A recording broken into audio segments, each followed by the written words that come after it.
Hello नमस्कार जय हिंद। मैं विकास गुप्ता हाजिर हूं आपके बीच एक नए वीडियो के साथ जहां हम डिस्कस कर रहे हैं केवीएस सिलेक्शन का महाब्लास्टर मैं इसलिए कहता हूं इसे क्योंकि यहां पर मैं आपके लिए वो ऐसे एमसीक्यूज लेकर के आया हूं जो सीधे सीधे आपके जो केवीएस का एग्ज़ाम जब आप देने के लिए जाओगे सीबीटी में, तो जब आप करोगे तो आपको कहीं ना कहीं रिलेट होगा कि यार ये वाला जो टॉपिक था ये हमने किया था, सर ने ये वाला टॉपिक कराया था, समझाया था, ये वाला क्वेश्चन दिया था और ये हमारा या तो गलत हुआ था या सही हुआ था और फिर हमने उस पर काम किया था। तो कुल मिलाकर के अगर मैं बात करूं तो यहाँ पर मैंने 3 बातें कही। पहली तो जो सीबीटी टेस्ट होगा वहां पर जो एग्जाम आएंगे, वहां जो एमसीक्यूज आएंगे वो आपके लिए क्या है, बहुत ज़्यादा ये वाले क्वेश्चन हाईली रिकमेंडेड है कि भाई यहाँ से आपको क्वेश्चंस देखने को मिल सकते हैं। दूसरी बात है ना, दूसरी बात क्या है, जब आप एमसीक्यू देते हैं, जब आप एमसीक्यू करते हैं तो आपका जो माइंड है भाई, आपने चीज़ों को समझा है, याद किया है, कॉन्सेप्ट तैयार किए हैं, नोट्स मेकिंग की है ना,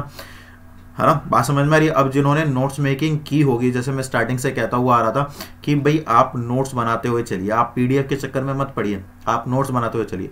जिन भी बच्चों ने नोट्स बनाए होंगे, आप सोचिए या जो देख रहे हैं इस वीडियो को वो मुझे कमेंट में भी बताना कि क्या आपको आज की डेट में यहाँ तक आते आते लगता है कि अगर आपने नोट्स बनाए हैं तो उसकी वजह से कहीं ना कहीं जो कॉन्सेप्ट्स है वो आपको ज़्यादा अच्छे तरीके से याद रह पाए इन कंपैरिजन ऑफ वो टॉपिक्स जिनके आपने नोट्स नहीं बनाए।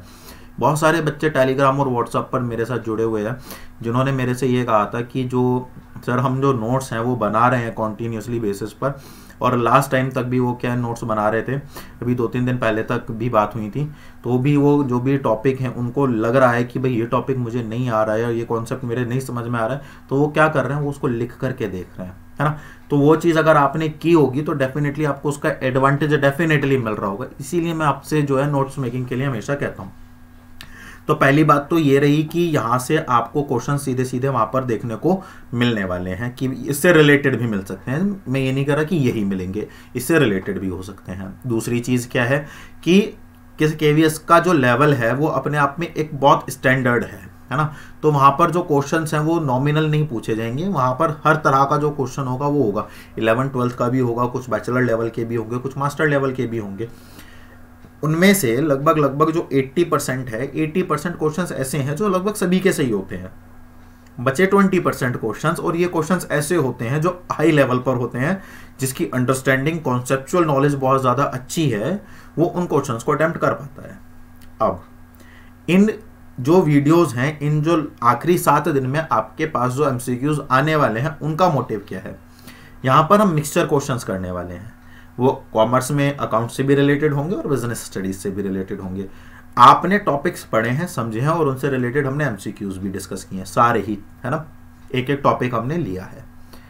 अब यहाँ पर आपको ये पता चलेगा इन 7 दिनों में कि आपका कौन सा टॉपिक बहुत अच्छे से क्लियर है, कि आपकी 100% अगर आप ये समझिए, अगर आप उससे संबंधित किसी टॉपिक का आंसर, एमसीक्यू का आंसर दे रहे हैं तो वो आपका एमसीक्यू गलत नहीं होगा वहां पर।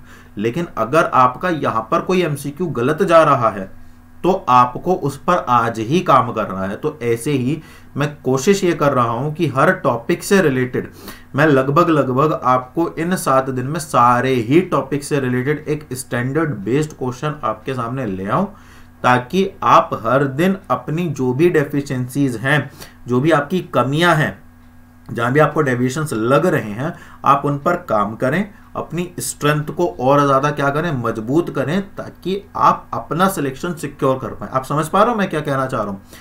अभी आपको नया नहीं करना है, बल्कि अब आपने जो किया है आप ये चेक कीजिए कि क्या वो हमारा एक्यूरेट है, 100% है या नहीं है। नहीं है तो उस कौन कौन से ऐसे टॉपिक्स हैं जिन पर हमें काम करने की जरूरत है, तो वहां से आपको ये चीजें निकल करके आ जाएंगी। क्लियर है ये वाली बात। तो चलिए शुरू करते हैं इसी के साथ अपना आज का कुछ महाब्लास्टर वाले एमसीक्यूज देखते हैं कि क्या कुछ नया खास आज मैंने आपको दिया है। तो एक एक करके अपन लोग क्या करेंगे, डिस्कस करेंगे। तो फटाफट से वीडियो को लाइक कर दो और शेयर कर दो फर्स्ट क्वेश्चन आने से पहले, ताकि ज्यादा से ज्यादा लोग क्या हो सके, अटेंड हो सके, है ना। तो ये इस के साथ कंडीशन यही है कि अगर मुझे सब्सक्राइबर्स बढ़ते हुए दिखेंगे तो ये कंटिन्यू रहेंगी, अगर नहीं दिखेंगे, आप शेयरिंग नहीं करोगे, लाइक नहीं करोगे, तो आई एम रियली सॉरी कि भाई मैं फिर मेरे को क्या करना पड़ेगा, बंद करना पड़ेगा। क्यों? क्योंकि इसके लिए मुझे उनसे भी ज़्यादा मेहनत करनी पड़ रही है। आप समझ रहे हो? क्योंकि ऐसे क्वेश्चंस बनाना और निकाल करके लेकर के आना is like most difficult task, है ना। जब तुम लोग टीचर वगैरह जो है वो जानते होंगे इस चीज़ को, लेकिन जो टीचर बन जाएंगे, आप जब बनोगे ना टीचर, तो उसके बाद केवीएस में जाने के बाद जब बनाओगे क्वेश्चन, तो पता चलेगा कि भाई क्वेश्चन बनाने में कितना टाइम लगता है। चलिए पहला क्वेश्चन, तो फटाफट से वीडियो को लाइक और शेयर कर दीजिए, रुकने नहीं चाहिए। पहला क्वेश्चन ये रहा आपके सामने, अब की बार केवीएस पार के साथ, थ्योरी वाई। तो साहब यहाँ पर थ्योरी वाई जो है टाइप ऑफ प्यूपल होते हैं, इसका मतलब क्या है, प्यूपल्स के भी टाइप होते हैं, बिल्कुल।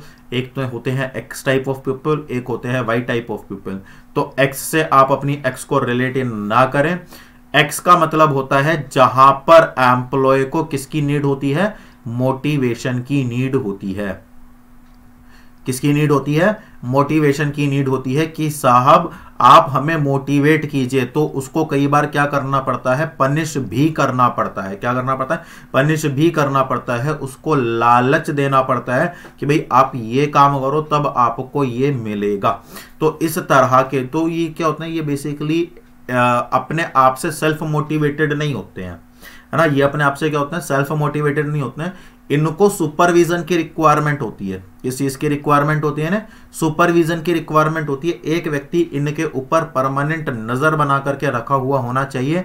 जैसे ये क्या है, ये सुपीरियर है, और ये क्या है, ये कुछ सबॉर्डिनेट्स हैं जो काम कर रहे हैं। तो ये जो सुपीरियर है, इसकी नजरें जो है वो इन पर क्या होनी चाहिए, रहनी चाहिए कि ये क्या काम कर रहे हैं, कैसे काम कर रहे हैं, कितना काम कर रहे हैं, सही काम कर रहे हैं या नहीं कर रहे हैं। तो इस तरह के जो एम्प्लॉइज होते हैं उनको क्या कहा जाता है, एक्स टाइप ऑफ पीपल। और जो हाईली मोटिवेटेड, डिसीजन मेकिंग, जिनको सुपरविजन की रिक्वायरमेंट नहीं होती है, जिनको जो सुपीरियर है वो उन्हें टास्क दे देता है उनकी एबिलिटी के बेसिस पर कि अब आप इसको फाइनलाइज कर दीजिए, ये आपका काम है। तो इस तरह के जो एम्प्लॉइज होते हैं वो कौन होते हैं, वाई टाइप ऑफ पीपल होते हैं, जो कैसे होते हैं, हाईली मोटिवेटेड। कैसे होते हैं वो, हाईली मोटिवेटेड, है ना, बहुत ज्यादा अभिप्रेरक, है ना। तो उन्हें किसी भी तरह के जो अभिप्रेरणा है उसकी आवश्यकता नहीं पड़ती है। अब सवाल ये आता है कि ये जो थ्योरी है, इस थ्योरी को देने वाला जो पर्सन है वो कौन है। तो इस थ्योरी को देने वाले जो पर्सन है वो मैकग्रेगर है। कौन है? मैकग्रेगर। ठीक है, तो मैकग्रेगर है। तो अब इनको याद नहीं रहेगा, तो देखिए मैकग्रेगर, एम और जी, एक्स और वाई, ठीक है ना। तो एक्स और वाई, एम और जी, तो जहां पर भी आपको ये कॉम्बिनेशन मिले आप इसको कर लेना। क्लियर है? तो अब आपसे सवाल ये पूछा है कि ये जो वाई टाइप ऑफ पीपल होते हैं, इसमें किस तरह का स्पैन ऑफ कंट्रोल जो होता है वो रिक्वायर्ड होता है। तो अगर आपको पता है स्पैन ऑफ कंट्रोल मतलब जो नियंत्रण होता है, जैसे एक सुपीरियर अपने अंडर कितने नंबर ऑफ सबऑर्डिनेट्स को कंट्रोल कर सकता है। समझ में आ रहा है? कितने सबऑर्डिनेट को कंट्रोल कर सकता है, उसको क्या कहा गया, स्पैन ऑफ कंट्रोल। ठीक है ना, क्लियर है ये वाली बात? क्लियर है ये वाली बात? तो किस वाई टाइप ऑफ पीपल जो होते हैं उन्हें किस तरह के स्पैन ऑफ कंट्रोल की रिक्वायरमेंट होती है, नैरो, वाइड, बोथ या नन ऑफ दी, संकीर्ण, व्यापक, दोनों या इनमें से कोई भी नहीं। बताइए। इसमें जो होता है वो नैरो स्पैन ऑफ कंट्रोल की रिक्वायरमेंट होती है। क्यों? क्योंकि इसमें हमें ज्यादा सबऑर्डिनेट्स की रिक्वायरमेंट नहीं होती है, क्योंकि जितने भी सबऑर्डिनेट्स हैं, जैसे सपोज करो ये कोई व्यक्ति है ना, अब ये जो व्यक्ति है इनके अंडर में 2 लोग काम करते हैं। अब ये दोनों इतने ज्यादा हाईली मोटिवेटेड हैं कि इन्हें अब इस पर्सन को किसी और व्यक्ति की जरूरत ही नहीं है, सारा काम इन दोनों ने निपटा दिया। इसका मतलब कि स्पैन ऑफ कंट्रोल कैसा हो गया, नैरो हो गया, संकीर्ण हो गया। लेकिन अगर ये दोनों हाईली मोटिवेटेड नहीं होंगे तो इनको इनका काम दिया जाएगा, इसको इसका काम, और काम को और ज्यादा क्या कर दिया जाएगा, डिस्ट्रीब्यूट कर दिया जाएगा। तो ऐसा जो कैटेगरी बनता है वो क्या बनता है, वाइड स्पैन ऑफ कंट्रोल। तो होपफुली यहां तक आपको बात समझ में आ गई है, और इसका जो करेक्ट आंसर जाएगा वो किसका जाएगा, संकीर्ण स्पैन ऑफ कंट्रोल। क्लियर है। अब यहां पर एक क्वेश्चन और बनता है कि ये जो स्पैन ऑफ कंट्रोल है इसे देने वाला व्यक्ति कौन था, बता सकते हो क्या, इसे देने वाला व्यक्ति कौन था। तो इसे देने वाला जो व्यक्ति था वो था ग्रेक्यूनस। स्पेलिंग है GRAI, ग्रेक्यूनस, ये है, ये है ना, ग्रेक्यूनस, ग्रेक्यूनस, ठीक है ना, ग्रेक्यूनस। इन्होंने इसका एक फॉर्मूला भी दिया था, तो वो फॉर्मूला तो रिलेवेंट नहीं है, बट बाकी ये सारी चीजें इंफॉर्मेशन आपके लिए रिलेवेंट हो सकती हैं। Next, which of the following is not related to the convention of conservatism. दिख रहा है ना क्वेश्चन, हाँ दिख रहा होगा, थोड़ा छोटा हो गया, हिंदी में देख लेना, बाकी समझ आना चाहिए, मेन ये है, समझ आ रहा है। चलो देखेंगे, है ना,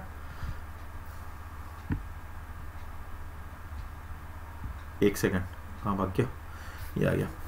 तो विच निम्न में से कौन सा रूढ़िवाद के सम्मेलन से संबंधित नहीं है, मेकिंग प्रोविजन फॉर डाउटफुल डेप्ट and discount on debts in anticipation of actual bad debtor and discount, valuation of stock at market price और cost price whichever is higher, charging of small capital items as revenue, adopting return of value method of depreciation as against straight line method.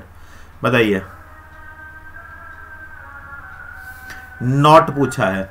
निम्न में से कौन सा रूढ़िवाद के सम्मेलन से संबंधित नहीं है, वास्तविक बुरे देनदारों और छूट की प्रत्याशा में संदिग्ध ऋणों और ऋणों पर छूट के लिए प्रावधान करना। तो भाई छूट के लिए तो प्रावधान किया जाता है ना, बाजार मूल्य लागत मूल्य पर शेयर का मूल्यांकन जो भी अधिक हो, नहीं, जो भी क्या हो, कम हो, तो लोअर वाली बात आएगी। किसकी बात आएगी, लोअर वाली बात आएगी। तो यही क्या हो गया, तो ये तो सही है, लेकिन ये वाली बात क्या हो गई, गलत हो गई।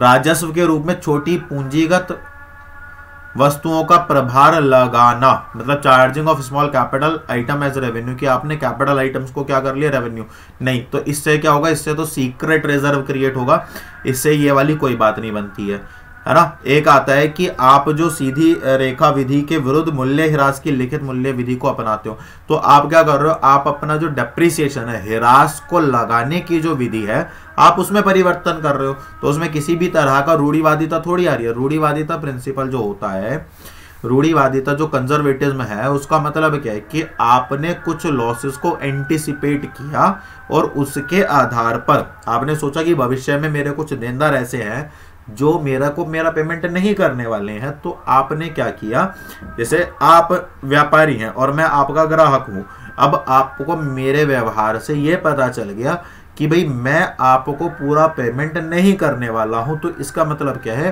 कि पेमेंट जो रकम है उसकी प्राप्ति से पहले ही आपको ये अवधारणा आ गई कि भाई मुझे मेरा पैसा पूरा नहीं मिलेगा। तो आपने क्या किया, आपने उसे उसी वक्त अपने बुक्स ऑफ अकाउंट्स में, अपनी खाता बही में लिख लिया, किसके नाम से, प्रोविजन फॉर डाउटफुल डेप्ट के नाम से।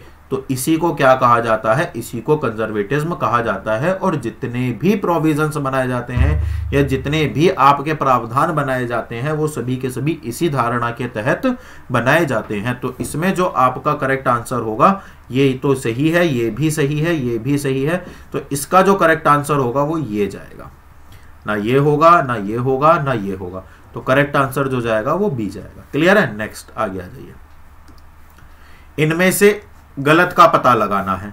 Wrapping material profit and loss account में जाएगा, wages and salaries trading account में जाएगा, prepaid expense footnote of balance sheet में जाएगा, या क्लोजिंग स्टॉक ट्रेडिंग अकाउंट में जाएगा। बहुत आसान।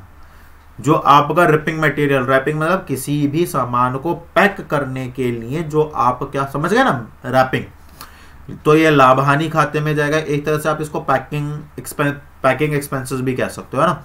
मजदूरी और सैलरी, है ना। ट्रेडिंग जो हमारा व्यापार खाता होता है, प्रीपेड मतलब पूर्वदत्त, प्रीपेड माने पूर्वदत्त खर्च जो होंगे वो आपके बैलेंस शीट माने क्या बोलते हैं बैलेंस शीट को, आर्थिक चिट्ठा या तुलन पत्र या आर्थिक चिट्ठा है ना, के फुटनोट में दिखाएंगे, नीचे की तरफ जो दिखा देते हैं, या आपका जो आरंभिक है, पर आरंभिक रहतिया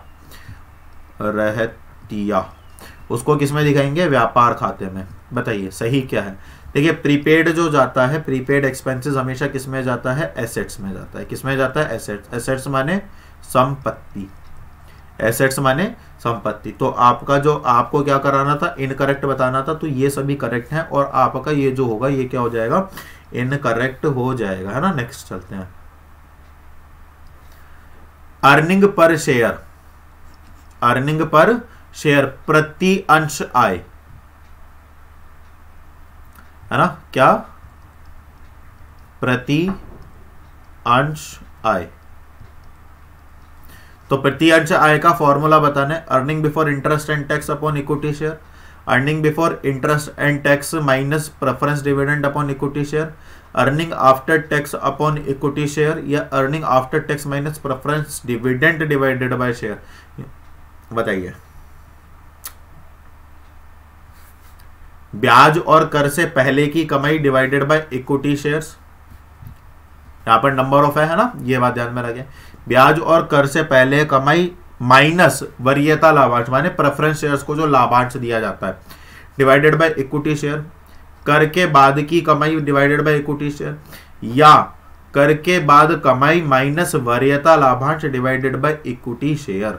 बताइए सही जवाब क्या होगा। देखिए सही जो उत्तर जाएगा वो डी जाएगा, है ना। Earning after tax minus preference dividend divided by equity shares. Clear है, तो यही आपका क्या जाएगा, सही उत्तर जाएगा। क्लियर है। नेक्स्ट,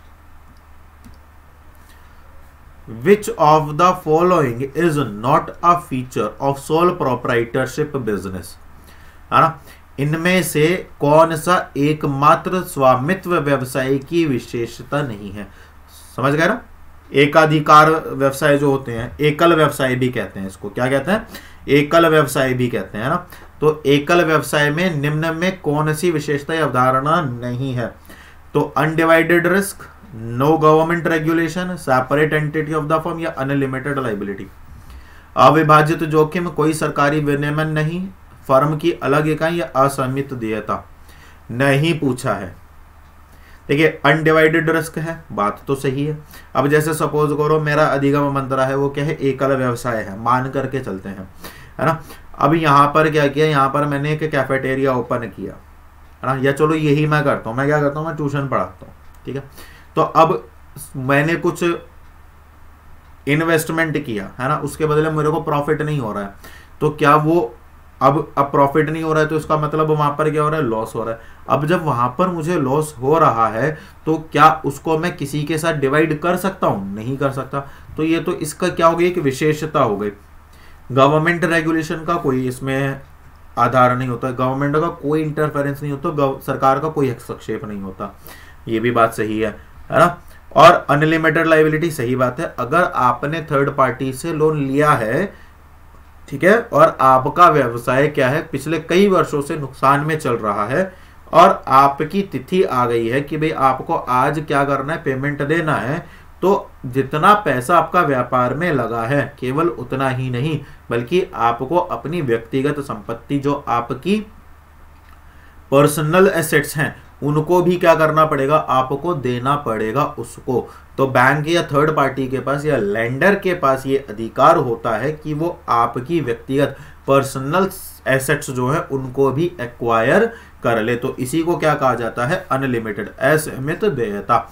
तो ये भी इसका क्या है, एक एग्जांपल है। नहीं है तो केवल एक, वो क्या है, फर्म की अलग इकाई। जैसे आपके घर के नीचे जो दुकानें हैं या आपके घर के आसपास जितनी भी दुकानें हैं, आप उन्हें उन दुकानों के नाम से नहीं जानते, बल्कि आप उस दुकान पर बैठने वाले व्यक्ति विशेष के नाम से जानते हैं। जैसे अगर आज आपसे बात की जाए तो बहुत सारे ऐसे, जैसे मैं एक कॉमन सा एग्जांपल ले लेता हूं, है ना। कोई भी जैसे क्या ले सकते हैं, जैसे रॉयल इनफील्ड है, तो रॉयल इनफील्ड कंपनी का मालिक कौन है? रॉयल इनफील्ड ही है क्या? नहीं, उसका फाउंडर कोई दूसरा व्यक्ति है। तो इसका मतलब व्यक्ति अलग है और व्यापार अलग है। व्यापार को व्यक्ति के नाम से नहीं जाना जा रहा। लेकिन अगर आपके घर के नीचे कोई दुकान है या कोई आटे की चक्की है या कुछ भी है या पंसारी ग्रोसरी शॉप है, तो आप क्या कहते हो कि फलाना की दुकान से ये वाला सामान ले आ, या आप क्या कहते हो फलाने की दुकान पे गया था यार वो मिला नहीं। तो इसका मतलब क्या है? व्यापार के नाम से नहीं जाना जा रहा, बल्कि व्यापार जो है उस व्यापार में बैठने वाले व्यक्ति के नाम से जाना जा रहा है। इसी को कहा जाता है separate entity of the firm, जो कि सोल प्रोप्राइटरशिप, एकल व्यवसाय में नहीं पाया जाता। यहां तक बात क्लियर हो गई? तो करेक्ट आंसर जाएगा यहां। Next, who among the following does not have insurable interest in fire insurance? Fire insurance जो होता है, अग्नि बीमा जो होता है, उसमें निम्न में से किसका हित नहीं है? किसका हित नहीं है बताओ? एक शॉप ऑनर का जिसकी प्रॉपर्टी है, एक क्रेडिटार का जिसने उसको माल उधार पे दे रखा है, एक ट्रस्टी का जिसकी ट्रस्ट पर वो संपत्ति बनी हुई है। बताइए। या एक insurance company in the property ensure, या बीमित संपत्ति में एक बीमा कंपनी, किसका इंश्योरेबल इंटरेस्ट नहीं होगा अग्नि बीमा में? अगर देखो शॉप ऑनर है उसका तो होगा ही होगा, क्रेडिटार का भी होगा, ट्रस्टी का भी होगा, लेकिन जो बीमा कंपनी है उसका कोई इंटरेस्ट नहीं होगा। क्लियर है ये वाली बात? उसका कोई भी इंटरेस्ट नहीं होगा। क्लियर है? Next, at present what is the foreign direct investment? इसको हम क्या बोलते हैं? FDI, foreign direct investment. एक होता है फॉरेन डायरेक्ट इन्वेस्टमेंट, एक होता है foreign portfolio investment. Direct investment और पोर्टफोलियो इन्वेस्टमेंट, है ना। तो ये वाली चीजें हैं, ठीक है। चलिए, limit in the insurance sector of India. वर्तमान में भारत के बीमा क्षेत्र में प्रत्यक्ष विदेशी निवेश की सीमा क्या है?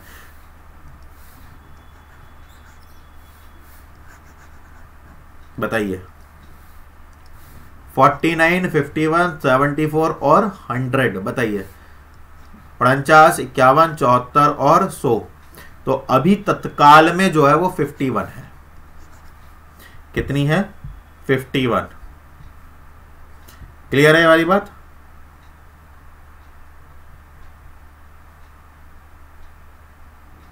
चलिए, एक सेकंड, नहीं 51 नहीं 74। एक मिनट दो, गलत हो गया। 51 नहीं आएगा, 74 आएगा। 74% है। क्लियर है? क्या आंसर है इसका? 74। क्लियर है? गलत हो गया, गलत टिक हो गया। ठीक। Next, the dissolution of partnership may और may not include the dissolution of the firm. अगर पार्टनरशिप का डिसोल्यूशन होता है, पार्टनरशिप का, यहां पर यह बात ध्यान में रखने वाली है कि जो पार्टनर हो, यहां पर यह बात ध्यान में रखने वाली है कि डिसोल्यूशन ऑफ फर्म अलग होता है और डिसोल्यूशन ऑफ पार्टनरशिप अलग होता है। जैसे आपने एडमिशन पढ़ा, रिटायरमेंट पढ़ा और डेथ पढ़ा, ये सब क्या है? ये डिसोल्यूशन ऑफ पार्टनरशिप है। जैसे कोई व्यक्ति रिटायर हो गया, अब 2 लोग हैं, इनमें से एक ने रिटायर ले लिया तो फर्म समाप्त हो गई। लेकिन अगर 3 लोग हैं और इसने रिटायर ले लिया तो फर्म चालू रहेगी। तो इसका मतलब क्या है कि अगर फर्म का डिसोल्यूशन होता है, अगर फर्म की समाप्ति होती है, तो जो पार्टनरशिप है, साझेदारी है, फर्म की साझेदारी के साथ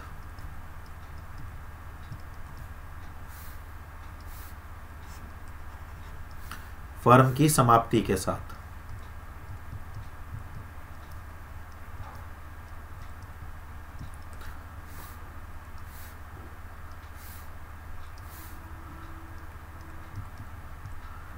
साझेदारी की समाप्ति, ये कंफर्म है। लेकिन साझेदारी की समाप्ति से फर्म की समाप्ति हो जाए ये जरूरी नहीं है, है ना। तो दोनों में अंतर समझ में आ गया। चलो, तो यहाँ क्या रहा है, तो जो साझेदारी का विघटन है उसमें फर्म का विघटन शामिल हो भी सकता है और नहीं भी हो सकता है, लेकिन फर्म के विघटन में साझेदारी का विघटन अवश्य हो जाएगा। तो ये बात तो सही है, असर्शन तो सही है। अब रीजन क्या कह रहा है, when the dissolution of partnership take place, all business comes to close, but on the dissolution of firm the business may be carried on by a reconstituted firm। तो ये कह रहा है कि जब साझेदारी का विघटन होता है तो सभी व्यवसाय बंद हो जाते हैं, लेकिन फर्म के विघटन पर व्यवसायिक पुनर्गठित फर्म द्वारा किया जा सकता है। भाई जब फर्म बंद हो जाएगी तो ऑटोमेटिकली वो क्लोज हो गई है, अब वहां पर कुछ नहीं बचा है, तो इसका मतलब क्या है, ये गलत है। तो अब ये वाला ऑप्शन देख लो कहां पर है, अगर यहां पर दिया हुआ है तो ये सही है और नहीं दिया हुआ है तो ये गलत हो जाएगा। क्लियर है ये वाली बात। चलिए नेक्स्ट क्वेश्चन आपके सामने ये रहा। In life insurance the risk insured, जीवन बीमा में जोखिम बीमा किया जाता है, certain to occur and also the timing of its occurrence is known.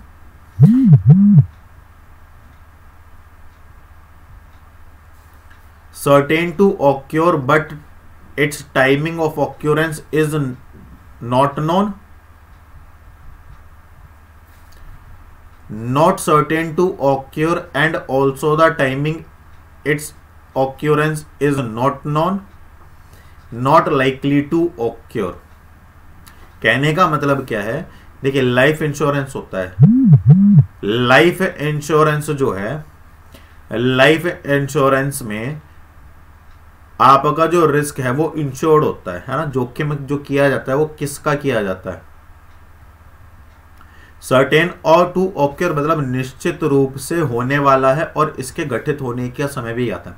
आपने लाइफ इंश्योरेंस कराया है ना, तो आपने आपका जो रिस्क है, जो जोखिम है, क्या आपको उसकी तिथि या कब होने वाला है क्या ज्ञात है। जैसे कोई व्यक्ति है, उसने अपना लाइफ इंश्योरेंस कराया, क्या उसको ये ज्ञात है कि उसकी मृत्यु कब होगी, नहीं, है ना। यहां पर क्या कह रहा है, निश्चित रूप से होने के लिए इसके गठित होने का समय ज्ञात नहीं है ना, या इसका समय ज्ञात नहीं है, ठीक है, या होने के लिए निश्चित नहीं है और इसके होने का समय मतलब होगा। यहां पर क्या है, देखो दो चीजें हैं, एक तो होगा, ठीक है, ये भी ज्ञात है, और एक कब होगा ये भी ज्ञात है, पहली चीज तो ये तो पॉसिबल है नहीं। दूसरा क्या है, होगा ये ज्ञात है लेकिन कब होगा ये ज्ञात नहीं है, ठीक है। तीसरा, ये होगा ये भी ज्ञात नहीं है और कब होगा ये भी ज्ञात नहीं है। तो ये तो बात सही है ना कि आपका मतलब आपका नहीं, जिस व्यक्ति ने, जैसे ये राम है ना, राम है, ये एक सेकंड देना बेटा,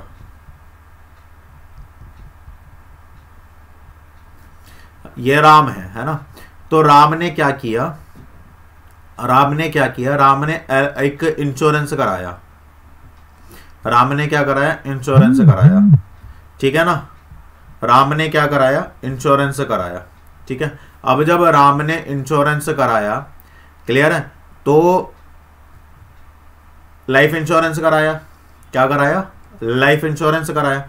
अब जब राम ने लाइफ इंश्योरेंस कराया तो एक बात मुझे बताओ, क्या राम को यह ज्ञात होगा कि उसका एक्सीडेंट कब होगा और होगा भी या नहीं होगा, क्या ये उसको पता होगा, नहीं।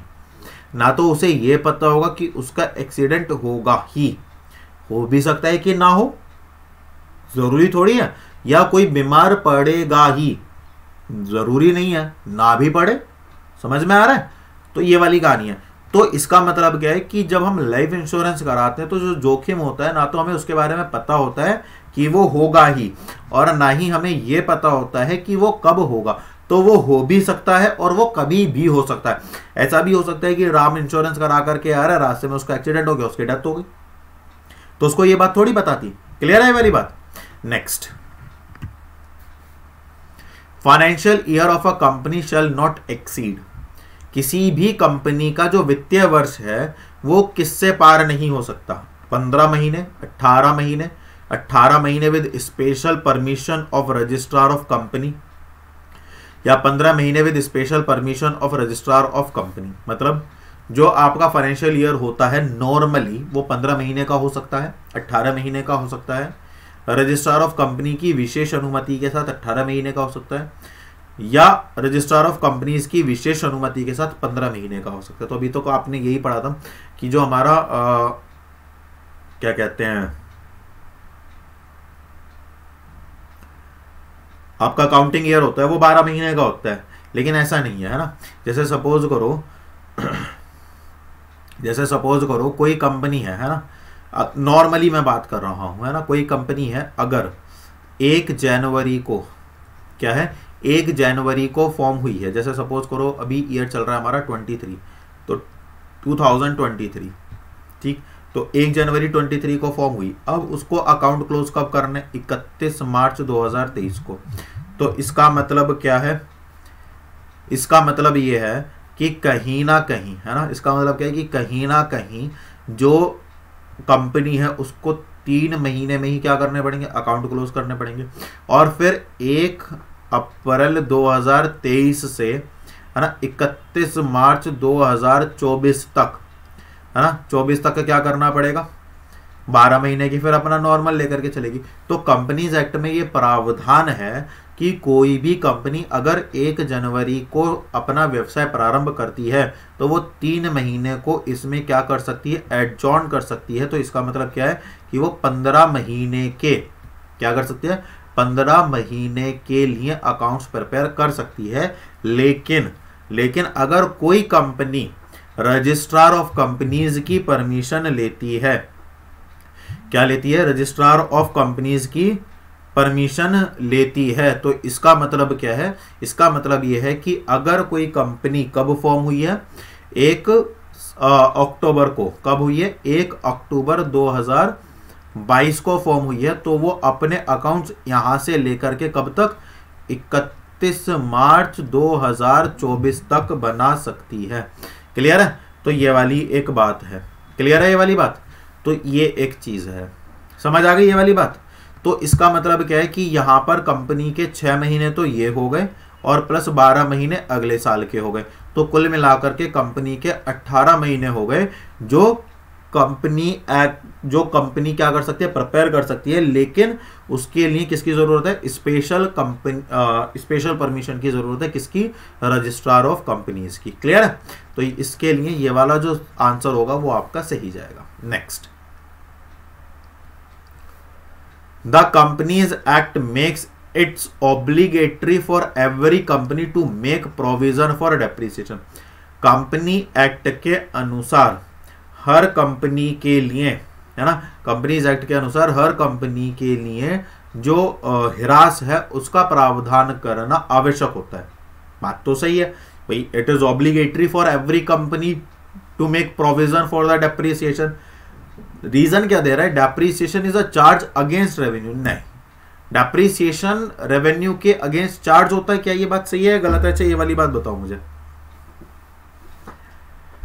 जो डेप्रिसिएशन है वो किसके खिलाफ, मतलब किसके विरुद्ध जो है, जैसे किसके अगेंस्ट चार्ज किया जाता है, मैं ये जानना चाह रहा हूं। तो आप कहोगे प्रॉफिट मतलब रेवेन्यू, तो ये भी बात सही है, तो स्टेटमेंट ये भी सही है, स्टेटमेंट ये भी सही है। अब ये बात सही है, या तो ये तो नहीं होगा ना ये होगा, अब ये दोनों है। अब ये देखो कि हर कंपनी के लिए ह्रास के लिए प्रावधान बनाना आवश्यक है। क्या आवश्यक है? प्रावधान बनाना आवश्यक है। लेकिन, ठीक है ना, लेकिन कंपनीज एक्ट में दिया हुआ है इसीलिए, ना कि वो रेवेन्यू के अगेंस्ट चार्ज किया जाता है इसीलिए। मतलब असर्शन का रीजन की वास्तविकता से कोई लेना देना नहीं है, दोनों बिल्कुल विपरीत जो है स्टेटमेंट्स हैं। तो इसका मतलब क्या होगा, बी आपका करेक्ट आंसर हो जाएगा, राइट। चलिए next, a company forfeited 30 equity shares. कितने इक्विटी शेयर्स फॉरफिट करें, 30। शेयर कितने का है, 10 का, सारे के सारे मांग लिए, very good. Non payment of allotment of 3, allotment 3 और कॉल 4 और 3 7। इसका मतलब कितने रुपए मिल गए, 90 रुपए मिल गए, ठीक है। If these shares are reissued eight ₹3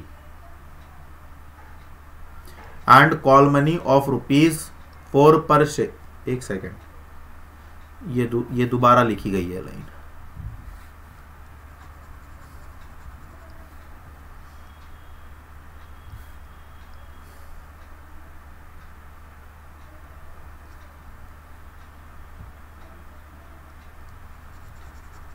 if these shares are reissued at ₹8 per share, तो और फुल्ली पेड, तो फुल्ली पेड कितना हो गया 10, लेकिन रेशियो कितने में करने 8 पे, तो नुकसान कितने का हो गया 2। तो कुल मिलाकर के 30 × 2, तो कितना हो गया 60। तो कितने का फायदा हो गया, 30 रुपए का फायदा हो गया। कहीं पर आ रहा है, ये रहा, यही आपका क्या होगा, करेक्ट आंसर होगा। क्लियर है।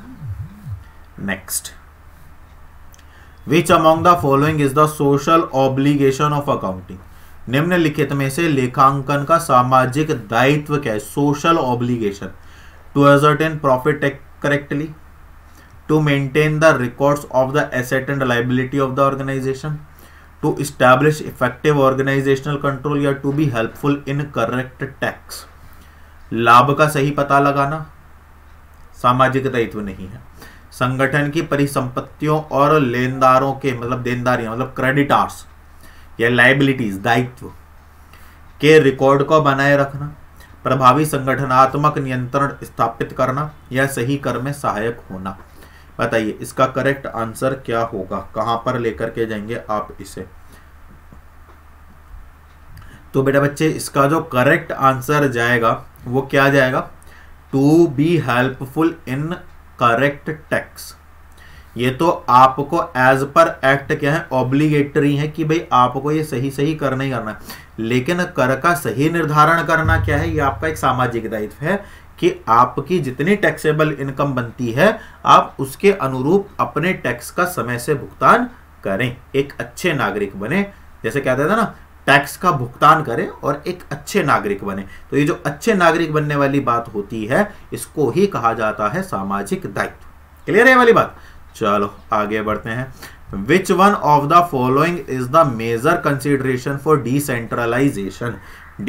दो चीजें होती हैं, एक होता है डेलीगेशन, एक होता है डिसेंट्रलाइजेशन, है ना। और डेलीगेशन के 3 एलिमेंट होते हैं, ऑथोरिटी, रिस्पॉन्सिबिलिटी और अकाउंटेबिलिटी।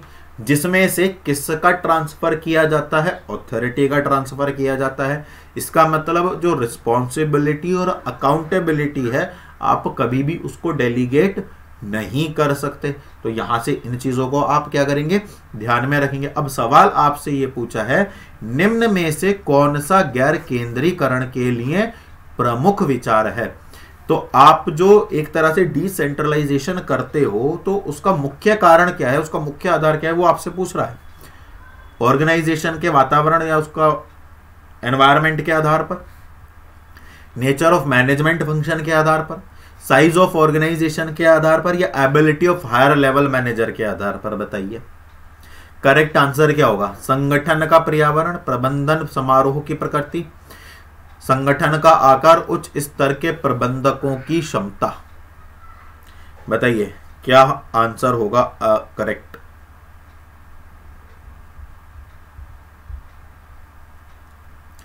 करेक्ट आंसर क्या होगा बताइए, what will be the correct answer. इसका जो करेक्ट आंसर जाएगा, वैसे देखो कुछ बच्चों को लग रहा होगा ऑर्गेनाइजेशनल एनवायरनमेंट, है ना, कुछ को लग रहा होगा साइज ऑफ द ऑर्गेनाइजेशन। ये तो नहीं ही होने वाला, है ना। अब ये भी नहीं होगा, लेकिन इन दोनों में आपको कंफ्यूजन हो सकता है। और बहुत सारे बच्चों को तो लग रहा होगा साइज ऑफ ऑर्गेनाइजेशन है। तो बेटा आप जो सोच रहे हो ना वो बिल्कुल सही नहीं सोच रहे हो। है ना, ये बिल्कुल सही नहीं है बात। सही जो आंसर जाएगा वो नेचर ऑफ मैनेजमेंट फंक्शन के ऊपर जाएगा कि आप किस तरह का जो आपका जो मैनेजमेंट है, आप जो फंक्शनिंग यूज कर रहे हैं वो उसकी प्रकृति क्या है, उसका नेचर क्या है, उसी के आधार पर जो है आप डेलीगेशन या डिसेंट्रलाइजेशन करते हैं। क्लियर है ये वाली बात। Next, which among the following is a direct advantage of incentive compensation. निम्नलिखित में से क्या प्रोत्साहन मुआवजे का प्रत्यक्ष लाभ है। Direct advantage of incentive compensation बताइए। Mutual cooperation among the workers, decrease in absenteeism, increase in productivity, better industrial relation. बताइए, अगर आपको सैलरी दी जाए या आपको मुआवजा दिया जाए, मुआवजा मतलब आप इस तरह से समझिए कि आपको मैं ज्यादा सैलरी दे रहा हूं, आप मेरे ऑर्गेनाइजेशन में काम करते हैं, मैंने क्या करा, मैंने आपकी जो सैलरी स्केल है वो 25% हाइक कर दिया, मान लो चलो।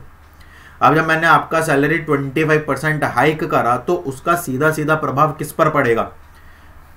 जो एम्प्लॉयज हैं, जैसे यहां पर मैं बना देता हूं 5 एम्प्लॉयज हैं, ये मेरी ऑर्गेनाइजेशन में काम करते हैं, ठीक है, ये 5 लोग हैं जो मेरी ऑर्गेनाइजेशन में क्या करते हैं, काम करते हैं। अब मैंने इनकी सबकी सैलरी कितने से प्लस कर दी, 25% से प्लस कर दी। अब जब मैं इनकी सैलरी 25% से प्लस कर दूंगा तो इसका मेरी जो ऑर्गेनाइजेशन है उस पर क्या प्रभाव पड़ेगा बताओ।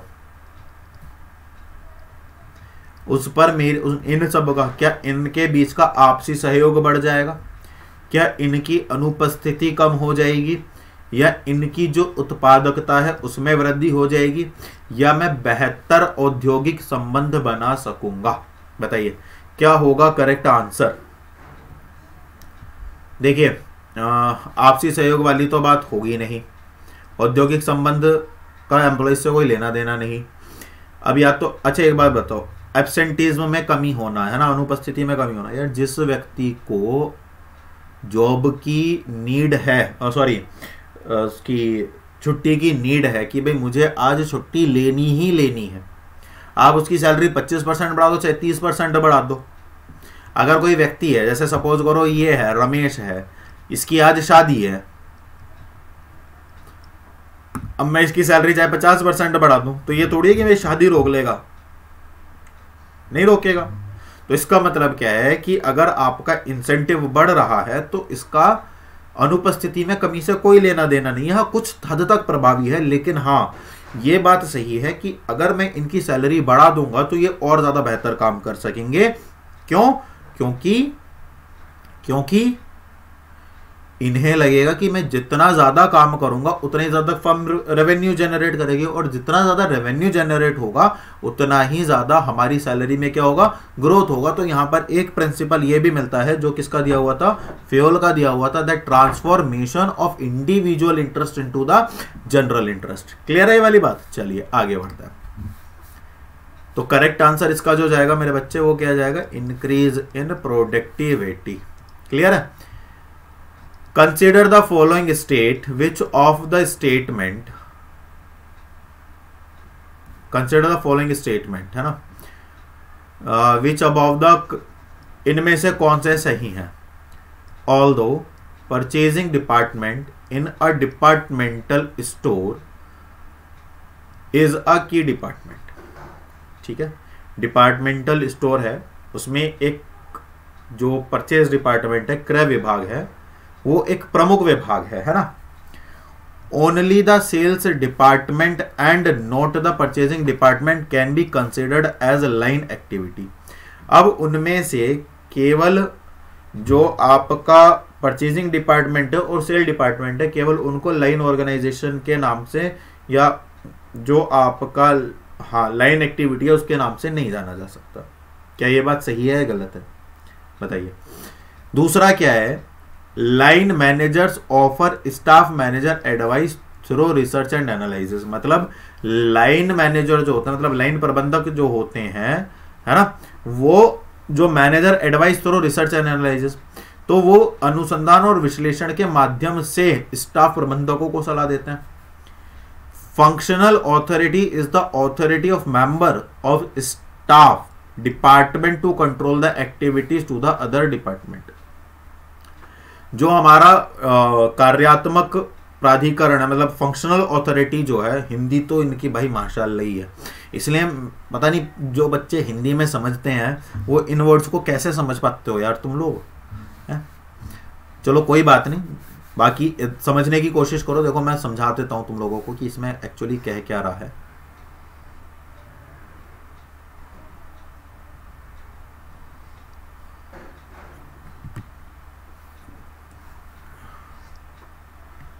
ठीक है, मैं इसको देखो कह क्या रहा है ये, इनमें से बताना है कि कौन सा सही है ना। जो आपका परचेजिंग डिपार्टमेंट है, एक आपका डिपार्टमेंटल स्टोर है, उसमें आपका परचेजिंग डिपार्टमेंट जो है वो एक की डिपार्टमेंट है। ठीक है, क्लियर है ये वाली बात। अब आपसे आगे कह रहा है only the sale department and not the purchasing department can be consider as line activity. भाई जो आपका परचेजिंग डिपार्टमेंट है और जो आपका सेल्स डिपार्टमेंट है, जब आपका परचेज डिपार्टमेंट क्या है, की डिपार्टमेंट है, ठीक है, लेकिन आपका जो परचेज डिपार्टमेंट और सेल डिपार्टमेंट है वो आपका not the only the sales department and not the purchasing department can be considered as line activity. भाई जब दोनों साथ साथ में होंगे तभी तो वो लाइन एक्टिविटी कंसिडर किए जाएंगे। समझ में आ रहा है? लाइन स्टाफ का क्वेश्चन है ये, क्लियर है? तो ये तो हो गया क्या, गलत हो गया। Line manager offer staff manager advice. जो लाइन मैनेजर होते हैं है ना, वो क्या करते हैं, वो ऑफर करते हैं किसको, स्टाफ मैनेजर को, है ना, किसके थ्रू, रिसर्च एंड एनालिसिस के थ्रू। नहीं भाई, लाइन मैनेजर कभी भी एडवाइज नहीं कर सकते, तो ये तो हो गया गलत, हमेशा स्टाफ मैनेजर। एक बात बताओ, ये कौन है, ये लाइन मैनेजर्स हैं, और ये कौन है, ये स्टाफ मैनेजर है। ये इनको गाइड करेगा कि ये इसको गाइड करेंगे, बताओ ये वाला सही है ना। तो इसका मतलब यहां पर एडवाइस वाली कहानी तो क्या हो गई, गलत हो गई। अब बचा तीसरा वाला, functional authority is the authority of members of staff department to control the activities of the other department. सही बात है। अब आप ये समझो, एक सेकंड देना, अब आप ये समझो कि आपने ना कुछ फंक्शंस किए, जैसे आपने परचेज ले लिया, है ना, आपने यहां पर सेल्स ले लिया, आपने यहां पर मार्केटिंग ले लिया, क्या ले लिया, मार्केटिंग ले लिया, और यहां पर आपने क्या ले लिया, रेवेन्यू ले लिया, है ना, क्या ले लिया, रेवेन्यू ले लिया, और यहां पर आपने एक बंदे को बिठा दिया और यहां पर 4 बंदे बैठे हुए हैं। ठीक है, अब ये कौन है, ये डिपार्टमेंटल मैनेजर है। कौन है, ये डिपार्टमेंटल मैनेजर है, जिसके अंडर में ये चारों लोग क्या कर रहे हैं, काम कर रहे हैं। अब ये जो चारों लोग हैं, है ना, अब ये जो चारों लोग हैं, ये जो चारों लोग हैं, आप समझ रहे हो, 1 2 3, अब ये आपस में कैसे कोऑर्डिनेट करेंगे, आपस में कैसे कोऑर्डिनेट करेंगे, एक दूसरे के साथ कोऑर्डिनेट करते हुए ही तो काम करेंगे। तो यहां पर ही ये बात कही गई है कि जो फंक्शनल ऑथोरिटी होती है is the authority of members. तो यहां पर कौन है, ये मेंबर्स हैं, इनके पास ऑथोरिटी आ गई अपने अपने डिपार्टमेंट से संबंधित, to control the activities of other department, ताकि वो एक दूसरे, अब जैसे सपोज करो ये परचेज डिपार्टमेंट है और ये सेल्स डिपार्टमेंट है। सेल्स डिपार्टमेंट ने परचेज डिपार्टमेंट से कहा कि साहब मेरे को इस मात्रा में ना ये माल चाहिए, बात समझ में आ रही है। अब लिस्ट बना करके दे दी इन्होंने, किसको दे दी ये वाली लिस्ट, परचेज डिपार्टमेंट को। तो परचेज डिपार्टमेंट इनके अकॉर्डिंगली क्या लेगा, सामान लेगा। तो इसका मतलब क्या है कि कहीं ना कहीं ये लोग एक दूसरे के आधार पर जो एक दूसरे की एक्टिविटी हैं उनको क्या करते हैं, कंट्रोल करते हैं। अब माल आएगा तभी तो सेल होगा, मार्केटिंग होगी तभी तो सेल होगी, और जब सेल होगी तभी तो रेवेन्यू जनरेट होगा। क्लियर हो रही है ये वाली बात? तो ये वाली कहानी है। तो ये तो बात सही है, तो इसलिए जो इसका करेक्ट ऑप्शन जाएगा वो कौन सा जाएगा, सी जाएगा। अगर क्वेश्चंस का लेवल आपको पसंद आ रहा है ना, क्वेश्चन लग रहा है कि क्वेश्चन का अपना एक लेवल है, तो वीडियो को फटाफट से लाइक कर दो, कंजूसी मत बरतो, बहुत कंजूसी बरतते हो तुम लोग। जल्दी से वीडियो को लाइक कर दो फटाफट से। नेक्स्ट क्वेश्चन देखो, विच one of the following reflect the overall efficiency with which capital is used, return on share holder fund, investment turnover ratio, operating ratio या अर्निंग पर शेयर। निम्नलिखित में से कौन सा उस समग्र दक्षता को दर्शाता है जिसके साथ पूंजी को उपयोग किया जाना है, शेयरधारक निधि पर रिटर्न, निवेश टर्नओवर अनुपात, परिचालन अनुपात या प्रति शेयर कमाई? बताइए बताइए क्या आंसर होगा। क्या पूछ रहा है? Capital is used, efficiency. तो क्या इन्वेस्टमेंट में जाएगा? नहीं। ऑपरेटिंग में जाएगा? नहीं। अर्निंग पर शेयर? नहीं। Return on shareholders fund. कुल मिलाकर के जो हम अपनी जो शेयर होल्डर्स हैं उनकी जो वेल्थ है उसको जो मैक्सिमाइज कर रहे हैं उससे रिलेटेड ये प्रश्न है ना। नेक्स्ट स्टेटमेंट 1 दिया हुआ है, in case of marine insurance the insurable interest must exist at the time of loss occurs. In case of fire insurance insurable interest must exist both at the time of the contract and the time of loss. तो बताइए इनमें से क्या सही है। समुद्री बीमा के मामले में बीमा योग्य ब्याज उस समय मौजूद होना चाहिए जब नुकसान हो, ब्याज नहीं आएगा, है ना। इंटरेस्ट का मतलब क्या होता है? एक तरह से समुद्री बीमा के मामले में जो बीमा की योग्य आपका इंटरेस्ट है, आपका जो एक उसको लेकर के क्या है महत्व है, वो कब होता है ना। जब नुकसान होता है या जब आप बीमा लेते हो या उसी वक्त हो जाता है। तो एक तो ये है कि मरीन इंश्योरेंस में केवल तभी होता है जब नुकसान हो रहा हो, जबकि फायर इंश्योरेंस में जब आप लेते हो उस वक्त भी आप इंटरेस्टेड होते हो और जब आपका नुकसान हो जाता है आप तब भी इंटरेस्टेड होते हो। बताइए तो ऑप्शन ए जो होगा इसका वो करेक्ट आंसर जाएगा। क्यों? क्योंकि मरीन इंश्योरेंस जो होता है, समुद्री बीमा जो होता है ना, यहाँ पर इंटरेस्ट ब्याज वाला नहीं है, ये बात ध्यान में रखना। यहाँ पर इंटरेस्ट का मतलब क्या है? यहाँ पर इंटरेस्ट का मतलब है रुचि लेना, दिलचस्पी दिखाना, है ना, समझ रहे हो। तो मरीन इंश्योरेंस में क्या होता है, जब इंश्योरेबल इंटरेस्ट जो होता है वो कब आता है? जब नुकसान हो जाता है। कब आता है? जब नुकसान हो जाता है। अब जैसे सपोज करो मेरी केमिकल फैक्ट्री है, अब मुझे ये तो बात पता है ना कि केमिकल फैक्ट्री तो कभी भी आग लग सकती है, लेकिन मरीन इंश्योरेंस में नुकसान होगा ही, इसकी कोई गारंटी नहीं है ना। तो जब नुकसान हो जाता है, जैसे आपने क्या कराया, आपने अर्थक्वेक के लिए कोई क्या कराया, आपने इंश्योरेंस कराया, समझ रहे हो। तो अगर आप यहाँ पर क्या है, अगर आपका कोई प्रोडक्शन हाउस किसी ऐसी जगह पर बना हुआ है जहां पर अर्थक्वेक नहीं ही आता है, तो वहां पर जब नुकसान हो जाएगा तब आपका इंश्योरेबल इंटरेस्ट जो है वो आएगा। लेकिन अगर आपका जो है जो प्रोडक्शन हाउस है, जो फैक्ट्री है, वो उस जगह बनी हुई है जहां भूकंप आना बहुत आम बात है या आता ही आता है, तो जब आप उसको करा रहे होंगे तभी वो जनरेट होगा और जब आपका नुकसान हो जाएगा तभी भी वो इंटरेस्टेड में होगा। इसलिए इसका जो आंसर है वो बोथ में जाएगा, है ना। आप इस तरह से भी इसको समझ सकते हैं। Which of the following security can not be issued by a public limited company in India? Participating preference shares, redeemable preference shares, deferred shares या डिबेंचर। निम्नलिखित में से कौन सी प्रतिभूतियां भारत में एक पब्लिक लिमिटेड कंपनी द्वारा जारी नहीं की जा सकती हैं? बताइए। पार्टिसिपेटिंग मतलब जो भाग ले सकती हैं या जो भुनाए जा सकती हैं, या अस्थगित शेयर या डिबेंचर जिन्हें ऋण पत्र भी कहा जाता है। क्या कहा जाता है इन्हें? ऋण पत्र भी कहा जाता है। कुछ हद तक तो आती है हिंदी, बाकी तो बताइए। अच्छा, रिडीमेबल प्रेफरेंस शेयर्स जो होते हैं वो 20 साल के लिए होते हैं, ये ध्यान में रखना। कभी कभी यहाँ से क्वेश्चन पूछ लिया जाता है कि कितने साल के लिए इनकी वो होती है, तो 20 साल के लिए होती है। तो ये भी इशू किया जाता है, ये भी इशू किया जाता है, ये भी इशू किया जाता है, तो एक ही इसका आंसर निकल करके आएगा, दैट इज सी। भारत में इन्हें इशू नहीं किया जाता। Next, According to Companies Act 2013, every registered company shall have to prepare which of the following accounts and statement at the end of the financial year for approval of the shareholders and submission of the register of the company. Company अधिनियम 2013 के अनुसार प्रत्येक पंजीकृत company को share धारकों के अनुमोदन और कंपनी रजिस्ट्रार को प्रस्तुत करने के लिए वित्तीय वर्ष के अंत में निम्नलिखित में से कौन सा खाता और विवरण तैयार करना होगा?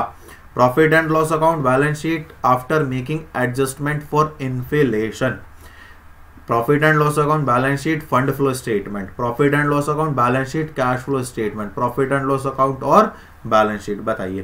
कंपनी अधिनियम 2013 के अनुसार किसी भी कंपनी के लिए जो उसके शेयर होल्डर्स होते हैं, है ना, जो उसके अंशधारी होते हैं, के पास और जो रजिस्ट्रार ऑफ कंपनी है उसके पास फाइनल सबमिशन के लिए अपनी रिपोर्ट्स को क्या कराना पड़ता है, प्रिपेयर कराना पड़ता है, ताकि वो उन्हें क्या कर सके, जमा करा सके। तो ऐसे में किन दो खातों को तैयार करना कानूनी अधिनियम, कंपनी अधिनियम 2013 के अनुरूप आवश्यक है। तो आपका सही उत्तर क्या होगा बताइए। What will be your correct answer. तो आपका जो सही उत्तर जाएगा वो कौन सा जाएगा, आपका जो सही उत्तर जाएगा वो प्रॉफिट एंड लॉस और बैलेंस शीट जाएगा। जिन भी बच्चों ने सी दिया है वो गलत है।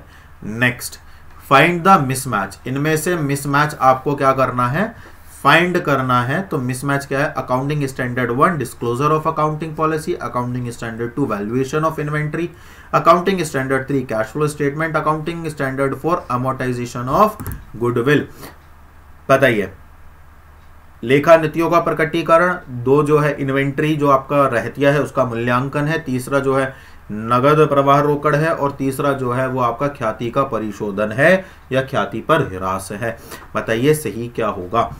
जो आपका अकाउंटिंग स्टैंडर्ड 4 है वही क्या है, आपका गलत है। अब आप मुझे कमेंट करके बताइए कि अकाउंटिंग स्टैंडर्ड 4 वास्तव में किससे जुड़ा हुआ है और एमोर्टाइजेशन ऑफ गुडविल किस अकाउंटिंग स्टैंडर्ड के तहत क्या किया जाता है,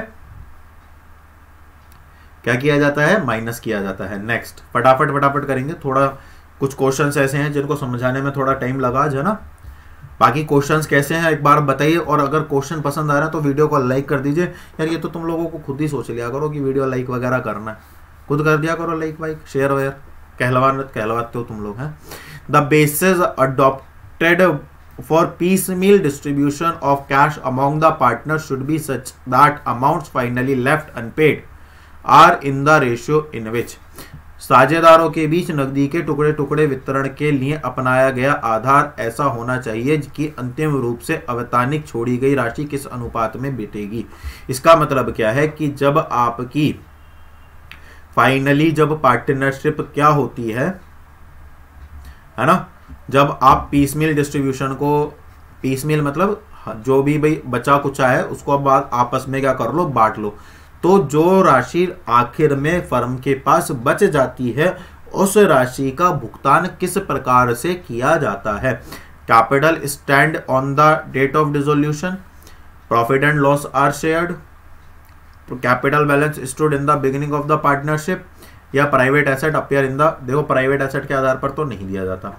हाँ, या तो कैपिटल जो आखिर में बची है उसके आधार पर दे दो, या कैपिटल बैलेंस जो दिखाए गए हैं उसके आधार पर दे दो, या प्रॉफिट एंड लॉस। तो कुछ भी चीजें हो, प्रॉफिट और लॉस शेयर रेशियो में ही डिस्ट्रीब्यूशन होता है। क्लियर है ना। चलिए,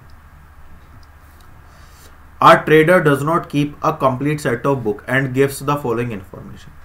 एक ट्रेडर है वो जो है वो कंप्लीट रिकॉर्ड नहीं रखता है अपने उसका, ठीक है, क्या नहीं रखता है, कंप्लीट रिकॉर्ड नहीं रखता है। तो उसको कुछ इन्फॉर्मेशन दी हुई है, उसने बिजनेस स्टार्ट करा 10,000 का 1 जून को, फिर उसने क्या करा 500 रुपये पर मंथ के बेसिस पर निकाल लिया। तो 10,000 रुपये क्या थी, उसकी कैपिटल थी, ठीक है। उसमें से उसने कितने 500 पर मंथ 6 महीने के लिए, तो 5 6 या 30, तो 3000 ये हो गया। तो कितने बचे, 7000 बचे। He also introduce further capital for 2000, उसने 2000 रुपये और ऐड कर दिया, तो टोटल कितना हो गया 9000 हो गया। कितना हो गया 9000 हो गया। अब उसने टोटल एसेट कितनी दी हुई है 23700 की, कितने की दी हुई है एसेट 23700 की, और क्रेडिटर दिए हुए 3000 के। तो 9 और 3 कितने, तो 9000 की तो ये हो गई और 3000 का ये हो गया, है ना। और उनमें से 500 रुपये का क्या दिया हुआ है आउटस्टैंडिंग। तो टोटल कितना दिया हुआ है 9 और 3 12,500 रुपये। तो कितने रुपए बचे 0 0, 5 में से 7 में से 5 गए 2 बचे 1, 11,200। अगर आपका कहीं पर आंसर आ रहा है तो वो क्या हो जाएगा, आपका बिल्कुल सही आंसर हो जाएगा। क्लियर है ये वाली बात। चलो आगे आ जाओ। AM limited has current ratio इतना, क्विक रेशो इतना, if the current liability is इतना, then the value of stock would be. बताइए इसका करेक्ट आंसर क्या होगा, what will be the correct answer.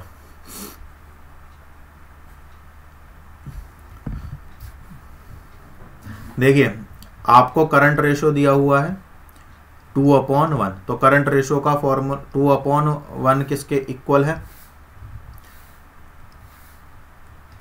Current asset upon current liability, तो current liability आपको कितनी दी हुई है, 80,000 की दी हुई है। तो इसका मतलब ये हो गया कि आपके करंट एसेट्स कितने की हो गई, 1,60,000 की हो गई। ऐसे ही आपको क्या दिया हुआ है, ऐसे ही आपको लिक्विड रेशो दिया हुआ है। लिक्विड रेशो कितना दिया हुआ है आपको, 1.5 डिवाइडेड बाय 1। तो इसका क्या फॉर्मूला होता है, liquid asset upon current liability. तो जब आप इसमें करंट एसेट्स निकालोगे, सॉरी लिक्विड एसेट्स निकालोगे, तो लिक्विड एसेट्स कितनी निकल करके आ जाएंगी। तो आपको क्या करना है, आपको 80,000 की मल्टीप्लाई जो है 1.5 में कर देनी है। तो कितना निकल करके आ जाएगा, 1,20,000। और लिक्विड एसेट्स का फॉर्मूला होता है current assets minus stock inventory. तो इसका मतलब क्या है, स्टॉक निकालने के लिए आपको करंट एसेट्स में से लिक्विड एसेट्स को क्या कर देना है, माइनस कर देना है। तो जब आप 1,60,000 में से 1,20,000 माइनस कर दोगे तो आपके पास बचेगा 40,000 रुपये, और यही क्या बन जाएगा आपका correct answer. Next question, consider the following information provided by AM limited. Net profit दिया हुआ है 44,000 का, डेप्रिसिएशन दिया हुआ है 18,000 का, गुडविल दिया हुआ है, अमोर्टाइजेशन 10,000 का, रेट ऑफ इंटरेस्ट दिया हुआ है 50, टैक्स का 50%। तो सीधा सीधा सा है, आपके पास प्रॉफिट है 44,000 का, डेप्रिसिएशन आप क्या करते हो, प्लस करते हो, अमोर्टाइजेशन भी आप क्या करते हो, प्लस करते हो। तो दोनों को प्लस कर दो, 18,000 और 10,000, तो टोटल कितना आ जाएगा, 72। 8 7 12 4 5 6 7 72। इसमें से टैक्स को क्या कर दो, माइनस कर दो। कितना टैक्स, 50%। तो कितना बचा आपके पास, 36,000। यही आपका क्या हो जाएगा, आंसर हो जाएगा। क्लियर है। चलिए next, a partner under his implied authority. Implied authority का मतलब क्या होता है कि उसमें निहित अधिकार। निहित अधिकार का मतलब क्या होता है कि पार्टनरशिप फर्म उसको स्पेसिफाई नहीं करती कि आप इनका यूज कर सकते हो, वो परिस्थिति के अनुरूप कुछ भी जो फर्म के हित में है उनको लेकर के निर्णय ले सकता है। तो ऐसे जो अधिकार होते हैं पार्टनर के पास, उनको इम्प्लाइड ऑथोरिटी कहा जाता है। क्लियर है। तो किस तरह का है, किस में मिलेगा, तो वो अपने को बताना है। Enter into partnership with other on behalf of the firm, submit a dispute relating to the business to the firm for arbitration, defend any suit filed against the firm, withdraw any suit or proceeding filed on proceeding filed or behalf of the firm, on behalf of the firm। तो बताइए, firm की ओर से अन्य के साझेदार में प्रवेश कर नहीं। मध्यस्थता के लिए फर्म के व्यवसाय से संबंधित विवाद प्रस्तुत करना, फर्म के खिलाफ दायर किसी भी मुकदमे का बचाव करना, या फर्म की ओर से दायर किसी भी मुकदमे या दायर याचिका को वापस ले लेना। देखो वो वापस तो नहीं ले सकता, ठीक है, और वो थर्ड पर्सन को भी ऐसे ही नहीं है कि क्या है प्रवेश करा देगा। उसमें 100% जितने भी साझेदार हैं सबकी अनुमति की आवश्यकता होती है। ठीक है। सबमिट अ डिस्प्यूट, तो मध्यस्थता के लिए नहीं, बचाव में नहीं आ सकता, लेकिन हाँ अगर फर्म के विरुद्ध किसी ने कोई विवाद खड़ा किया है तो उससे फर्म को बचाने के लिए वो सामने आ सकता है। ये कहानी सही है। क्लियर है। चलिए नेक्स्ट, मैक्लेलैंड्स मोटिवेटिंग थ्योरी आर। इनमें से मैक्लेलैंड की मोटिवेटिंग थ्योरी जो है अभी प्रेरणा सिद्धांत या प्रेरक सिद्धांत कौन सा है। Need for power affiliation, need for affiliation achievement and security, need for power achievement and relatedness, need for power affiliation and achievement. बताइए इनमें से सही उत्तर क्या होगा, करेक्ट आंसर क्या होगा। यहां पर विद्युत नहीं है, यहां शक्ति की बात हो रही है।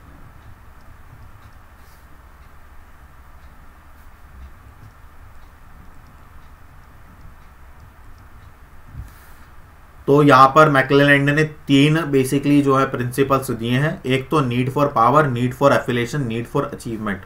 ठीक है, शक्ति की आवश्यकता, प्राप्ति की आवश्यकता और उपलब्धि की आवश्यकता। तो जो करेक्ट आंसर जाएगा वो कौन सा जाएगा, डी जाएगा। ना ए होगा, ना बी और ना ही सी होगा। Next, which of the following correctly signifies the purpose of organization chart. आपका जो ऑर्गेनाइजेशन चार्ट बना हुआ होता है आपने देखा होगा, जैसे ये है,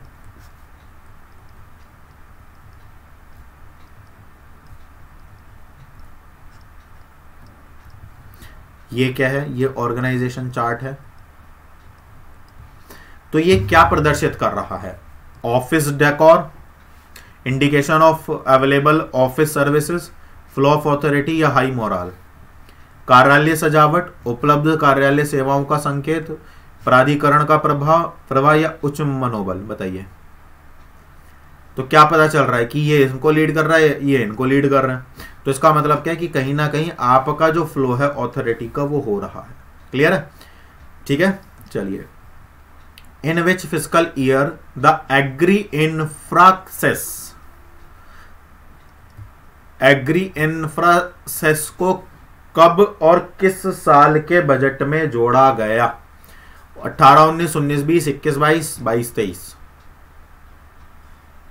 एग्री इंफ्रासेस 2021-22। देखिए मैंने अभी आपको स्टार्टिंग में भी कहा था लगभग 20% जो एमसीक्यूज होंगे वो ऐसे क्वेश्चन होंगे जो बिल्कुल हाई, मतलब होता है ना बिल्कुल हाईली स्टैंडर्ड जो क्वेश्चंस होते हैं उनसे रिलेटेड होंगे। और यही जो 20 क्वेश्चन है, यही 20 क्वेश्चन आपकी मेरिट में जो नाम है ना उसको सिक्योर करेंगे। अब आपने देखा होगा, मैं डाम श्योर कह रहा हूं कि इनमें से अधिकतर क्वेश्चंस जो हैं वो आपने या तो पहली बार पढ़े होंगे, पहली बार देखे होंगे, लेकिन इस तरह के क्वेश्चंस भी आपके केवीएस में पूछे जाएंगे। मेरा स्टार्टिंग से एक ही फंडा रहा, basic to advance, basic to advance, basic to advance.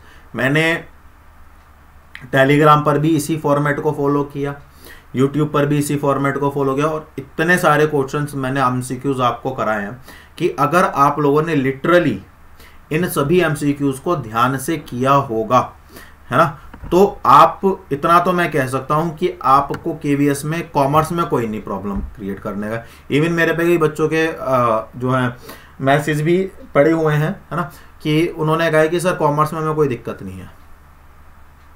समझ आ रहा है? तो इसका मतलब ये है कि कहीं ना कहीं आप इस चीज को बिल्कुल सिक्योर्ड हैं या श्योर्ड हैं कि आपको जो प्रिपरेशन कराई जा रही है वो ना बिल्कुल एक हाई लेवल पर प्रिपरेशन कराई जा रही है। क्लियर है ना ये वाली बात? तो इस चीज को ना बिल्कुल दिमाग से निकाल दो। आप केवल इन्हीं जो एमसीक्यूज मैंने आपको लोगों को कराया ना, आप उनको बहुत ध्यान से कर लो। देखो भाई, कुछ क्वेश्चंस तो इधर उधर से भी होते हैं और ऐसा नहीं है कि बिल्कुल सिमिलर ही आएंगे, चेंज भी हो जाएगा, लेकिन टॉपिक तो चेंज नहीं होगा, है ना, लेवल तो चेंज नहीं होगा, कंटेंट तो चेंज नहीं होगा, है ना। बस क्वेश्चन को क्या होगा कि मैंने किसी तरीके से पूछा है, वो किसी और तरीके से पूछ लेंगे। समझ रहे हो ना इस चीज को? तो ये वाली एक बात है। तो बेटा इसका जो करेक्ट आंसर जाएगा ना वो सी जाएगा। अब ऐसे क्वेश्चंस अगर आपके सामने बन रहे हैं तो तुम समझ रहे होंगे आप लोग कि कितनी मेहनत इसमें अपने को लग रही होगी, ठीक है। और कई बार तो बच्चों का 11 रात को 12 बजे भी मैसेज आ जाता है ना। अदरवाइज मत लेना, मैं जैसे जनरली बता रहा हूं, तो उस वक्त भी अपना काम ही चल रहा होता है। किसके लिए? तुम लोगों के लिए, है ना। तो भाई इसी बात पर आप लोगों की जिम्मेदारी है कि वीडियो को शेयर करना और चैनल के सब्सक्राइबर्स बढ़ाना ना, ये आपकी जिम्मेदारी है।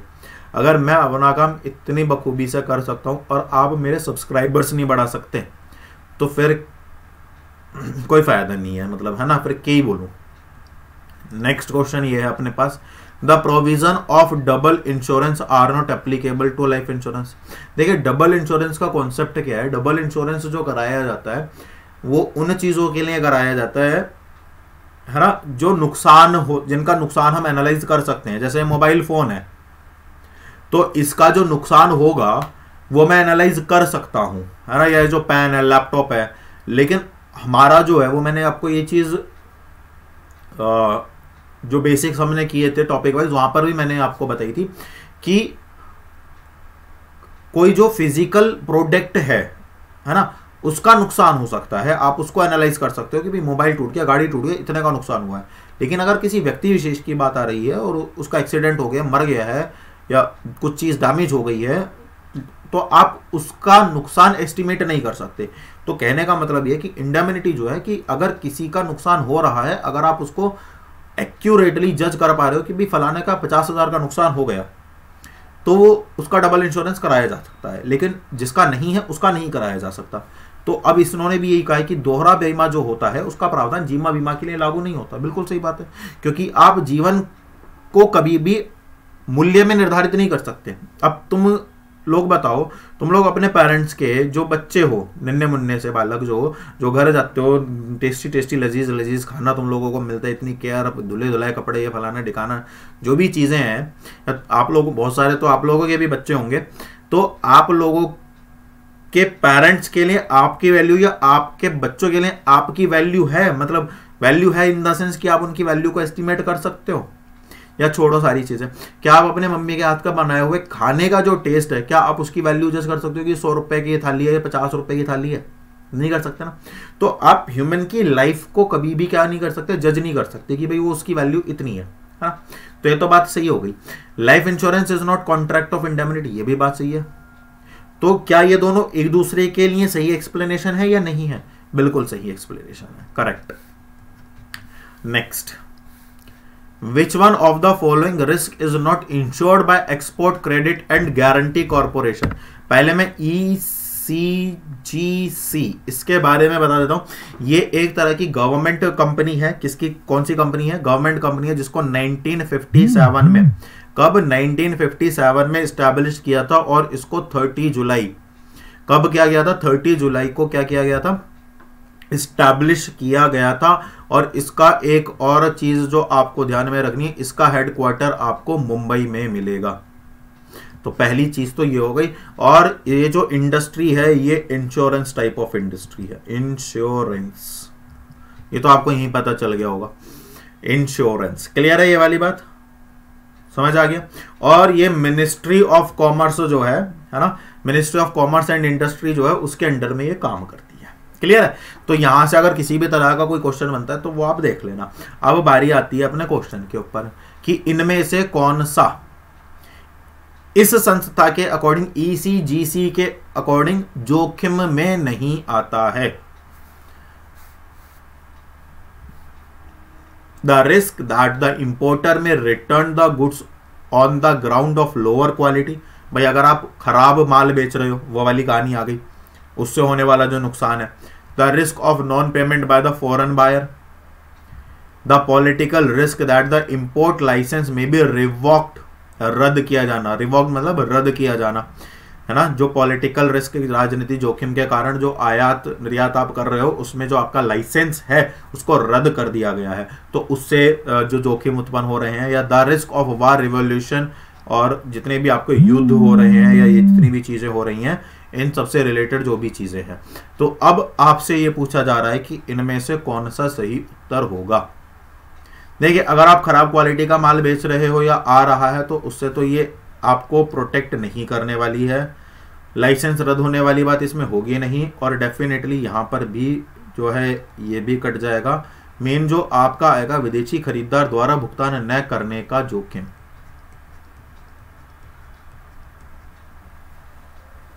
ठीक है, क्लियर है ना। इनमें से इसको इंश्योर नहीं किया जाता, बाकी सभी चीजों को क्या कर लिया जाता है? इंश्योर कर लिया जाता है। क्लियर है। तो अब आप ये भी ध्यान रखना, अब जैसे यही क्वेश्चन है, अब आपसे ये पूछा है नॉट इंश्योर्ड, अब आपसे पूछ ले इंश्योर्ड, 3 आपको नेगेटिव दे दे, एक पॉजिटिव दे दे, तो फिर क्या करोगे? ठीक है ना। तो इस तरह से आपको ना ये क्वेश्चन हेल्पफुल होते हैं। Next, which one of the following is type of information a creditor would be interested to gather while reading annual report of enterprise? कोई क्रेडिटर है, अच्छा एक बात बताओ, मैं किसी से माल उठा रहा हूँ, वो व्यक्ति मेरे फाइनेंशियल स्टेटमेंट्स को क्यों चेक करना चाहेगा? मुझे बताओ। जैसे हम दो लोग क्या है, जैसे आप हैं और मैं हूँ, हम लोग क्या है, व्यापारी हैं, मैं आप लोगों से माल खरीद देता हूँ, आप लोग मुझे उधार माल बेच रहे हो। अब जब आप मुझे उधार माल बेच रहे हो, तो आपने सबसे पहले मेरे से क्या करा कि सर अपनी फाइनेंशियल रिपोर्ट्स भेज दो, तो मैंने आपको फाइनेंशियल रिपोर्ट्स भेजी। अब आप उन फाइनेंशियल जो स्टेटमेंट्स हैं, रिपोर्ट्स हैं, उनमें से क्या देखना चाहते हैं जो आपके लिए बेनिफिशियरी है? प्रॉफिटेबिलिटी देखना चाहते हैं, लिक्विडिटी देखना चाहते हैं, कॉन्टिन्यूटी देखना चाहते हैं, सॉल्वेंसी देखना चाहते हैं, आप लाभप्रदता देखना चाहते हैं, तरलता देखना चाहते हैं, निरंतरता या करदान क्षमता? बताइए आपका सही आंसर क्या होगा? इसमें जो सही आंसर जाएगा वो जाएगा सॉल्वेंसी। क्या जाएगा, सोल्वेंसी। आप ये देखना चाहते हैं कि इस व्यक्ति ने पिछले जितने भी लोगों से उधार में माल खरीदा है क्या समय पर उन्होंने भुगतान किया है या नहीं किया है। क्लियर है ये वाली बात। चलिए, if the purchase made during the year 60,000 60,000 and the balance of stock in trade in the beginning and the end 12,000 and 9,000 respectively and the gross profit on sale. तो अगर ग्रॉस प्रॉफिट ऑन सेल आपका दिया हुआ है कितना percent, 20%, तो आपको क्या निकाल रहा है, परचेज दे रखा है ओपनिंग क्लोजिंग, तो इसका मतलब आपको कॉस्ट दे रखा है, तो कॉस्ट पर ये कितना हो जाएगा 25%, है ना। ये वाली तो कहानी आपको समझ में आती होगी। अब यहां पर आप COGS निकाल लो, कॉस्ट ऑफ गुड्स सोल्ड, तो उसका फॉर्मूला होता है opening plus purchase minus closing. तो जब आप ओपनिंग करोगे तो ओपनिंग कितना है 12,000 प्लस परचेज कितना है 60,000 माइनस क्लोजिंग कितना है 9,000, तो 12 और 6 72, 10 62 1 63, 63,000 आ गया। कितना आ गया 63,000।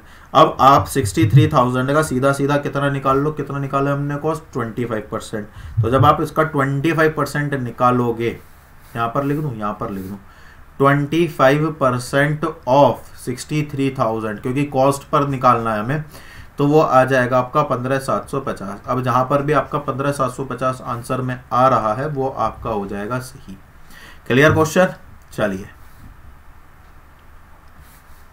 द करंट रेशियो इतना है और लाइबिलिटीज इतनी है, तो पूछ रहा है बता दीजिए। तो सीधा सीधा है ये, तो उसमें तो कोई दिक्कत है ही नहीं। करंट रेशियो आपका 3/2 है और करंट एसेट्स आपकी दी हुई हैं, सॉरी निकालनी है, और करंट लाइबिलिटी आपकी 40,000 दी हुई हैं, तो 2 2 20,000 तो ये हो गया। अब इनकी क्रॉस मल्टीप्लाई कर दो तो ये 60,000 आ जाएगा। जहां पर भी 60,000 करेक्ट आंसर आ रहा है वही। क्लियर है, ट्रिक्स है अपनी अपनी, है ना। चलो next, which of the following pairs is not correctly matched. इनमें से कौन सा जो है करेक्टली मैच नहीं होता है। Suppression of invoices, window dressing, ठीक है ना। सप्रेशन होता है संवर्धन कर लेना, समझ रहे हो। Overcharging depreciation, secret reserve. क्या पूछ रहा है, नहीं पूछ रहा है। Omission of cash receipt understatement of sale, omission of credit sale understatement of debtor. बताइए, अगर आप चालानों का संवर्धन करते हैं तो विंडो ड्रेसिंग कहलाएगा। विंडो ड्रेसिंग मतलब जो आपके अकाउंट्स है, जो खाते हैं, उनको मैन्युपुलेट कर देना, उनके साथ छेड़खानी। तो अगर आप चालानों का संवर्धन कर रहे हो तो आप तो कहीं ना कहीं अकाउंट्स के साथ छेड़खानी कर ही रहे हो। तो ये तो बात सही हो गई, तो ये तो सही है। अगर आप अपनी एसेट्स की वैल्यूएशन कम कर रहे हो तो कहीं ना कहीं आप, मतलब आपकी एसेट है 50,000 की, आप क्या कर रहे हो, मूल्यह्रास से अधिक, ओवर चार्जिंग डेप्रिसिएशन, हाँ ठीक है समझ रहे। आपकी एसेट है कोई, उस पर डेप्रिसिएशन लगना था 10,000, आपने लगा दिया 15,000 रुपये। तो इसका मतलब क्या है कि अगर किसी एसेट की वैल्यू 35,000 लिखी जानी थी, अब वो कितनी लिखी जाएगी 30,000। तो 5,000 रुपये कहाँ गए, वो बन गया सीक्रेट रिजर्व। सीक्रेट रिजर्व जो होता है वो किन कंपनीज के लिए लीगल इलीगल नहीं है। एक क्वेश्चन ये भी बन सकता है कि जो सीक्रेट रिजर्व है वो किन कंपनीज के लिए इलीगल नहीं है। तो जितनी भी बैंकिंग और इंश्योरेंस कंपनी है वो सीक्रेट रिजर्व क्रिएट कर सकती हैं, लेकिन जो नॉन बैंकिंग फाइनेंशियल कॉर्पोरेशंस हैं, है ना, जो बैंक और फाइनेंशियल इंस्टीट्यूशंस में नहीं आते, मतलब जो ट्रेडिंग और मैन्युफैक्चरिंग कंपनीज हैं, वो सीक्रेट रिजर्व क्रिएट नहीं कर सकती। ये कंपनीज एक्ट का प्रोविजन है। क्लियर है। अच्छा, ओमिशन ऑफ कैश रिसिप्ट, आपने कैश रिसिप्ट को लिखना भूल गए या उनको नहीं लिखा है। पैसा तो आई है, पैसा तो आई गया। और वैसे भी आप सेल को कब रिकॉर्ड करते हो, जब आप क्रेडिट करते हो, क्रेडिट सेल। हाँ ये बात सही है, लेकिन अगर आप क्रेडिट सेल को रिकॉर्ड नहीं करोगे तो अंडरस्टैंड, ये बात भी सही है। तो ये वाली बात गलत हो गई। कभी भी कैश रिसिप्ट का सेल से कोई लेना देना है कि नहीं। मतलब आप ये समझिए कि सेल में क्या आएगा, क्रेडिट और कैश दोनों, लेकिन यहां पर किसकी बात हो रही है, केवल और केवल कैश की बात हो रही है। तो ये वाली एक चीज है। क्लियर है ये वाली बात। नेक्स्ट आ जाओ। तो इसका जो करेक्ट आंसर जाएगा वो क्या जाएगा, ग, C. Next, organisation require narrow span of control if there are. शुरू में ही करा था ये हमने, है ना, शुरू में ही करा था, अगर याद होगा तो आपको। संगठन को नियंत्रण की संकीर्ण अवधि की आवश्यकता होती है कब, जब मैच्योर सबऑर्डिनेट्स हो,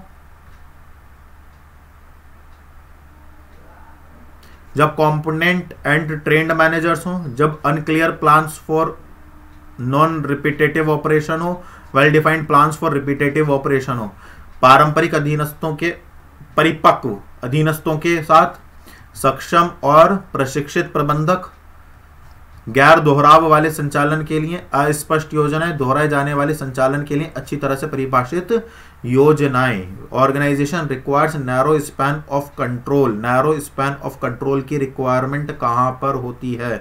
तो इसका आंसर आप मुझे कमेंट करोगे। ये आप आंसर, क्योंकि मैंने पहले ही स्टार्टिंग में आपको बताया था, तो ये आपका क्या हो गया? होमवर्क। तो आप इसका आंसर मुझे कमेंट कीजिए। चलिए next, the memorandum of association shall be signed by. जो आपका मेमोरेंडम ऑफ एसोसिएशन होता है, जिसे कॉन्स्टिट्यूशन ऑफ कंपनी भी कहा जाता है, और हर कंपनी के लिए इसको बनाना मैंडेटरी होता है, वो किसके द्वारा साइन किया जाता है? डायरेक्टर, शेयर होल्डर, सब्सक्राइबर्स या प्रमोटर्स? बताइए, what will be the correct answer? तो इसका जो करेक्ट आंसर जाएगा, जो भी प्रोमोटर्स और डायरेक्टर्स दे रहे हैं वो गलत हो जाएंगे। सही आंसर जो जाएगा वो सब्सक्राइबर जाएगा। अब मुझे ये बात बताओ कि प्राइवेट कंपनी के लिए और पब्लिक कंपनी के लिए कितने सब्सक्राइबर्स का होना जरूरी है? बताइए कितने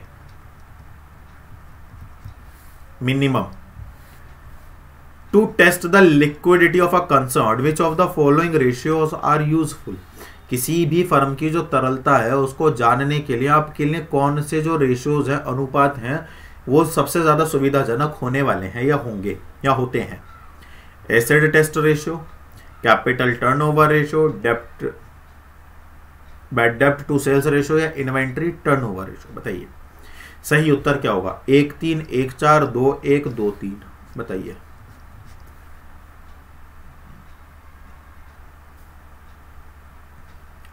तो इसका सही आंसर जाएगा वो 1 और 4 जाएगा। क्लियर है?